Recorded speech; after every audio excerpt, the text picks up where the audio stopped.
सिंधुदुर्ग जिल्ह्यामध्ये स्थानिक स्वराज्य संस्थांच्या निवडणुकांमध्ये पक्षवाढीसाठी महायुतीमध्ये सध्या रस्सीखेच सुरू आहे। शिंदेंपाठोपाठ भाजपने सुद्धा आपली ताकद वाढवण्यासाठी बैठका आणि मेळावे घेण्याचं नियोजन केलेलं आहे। त्यामुळे एकंदरीत दोन्ही राणे बंधूंमध्ये चढाओढ पाहायला मिळेल। या संदर्भात माजी आमदार यांच्याशी बातचीत केलेली आहे आमचे प्रतिनिधी उमेश बुचडे यांनी। भाजपच्या देखील जो मेळावा असेल, कार्यकर्त्यांच्या बैठका त्या देखील घेण्यास सुरू आहे एकंदरीत, आणि सुरू देखील झालेला आहे। त्यांच्याकडे देखील पक्षप्रवेश देखील होत आहे। आपल्या देखील पक्षामध्ये पक्षप्रवेश।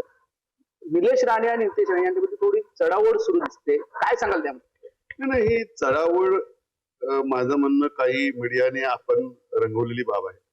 शेवटी निलेश राणे आहेत, हे शिवसेनेचे आमदार आहेत, त्यांना रिझल्ट दाखवायचा आहे।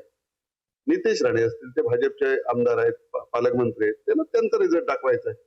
शेवटी प्रत्येक जण आपल्या पार्टीसाठी काम करणं हे काय चुकीचंच नाहीये।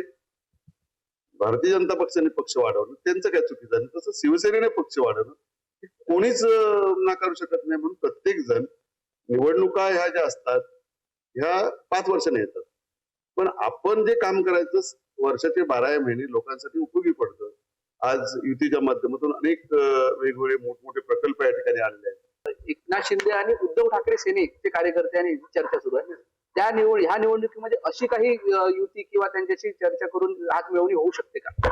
पहिली गोष्ट, आमचं सगळ्यांचं प्राधान्य हे युतीला आहे। युतीमधून निवडणूक लढवावी अशी कार्यकर्त्यांची इच्छा आहे, नेत्यांची इच्छा आहे, आणि सर्वजण वाटतं की बा युतीमध्ये जर निर्णय घेतला तर 100% रिझल्ट ह्या ठिकाणी येऊ शकतो। जरी समजा उद्या इथे काही भूमिका झाली तरी काय तो विषय येणार नाही। शेवटी युती हाच विषय वरच्या दृष्टिकोनातून महत्वाचा आहे।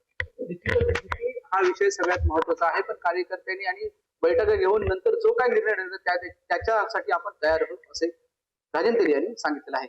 उमेश बुचडे, पुढारी न्यूज, सिंधुदुर्ग।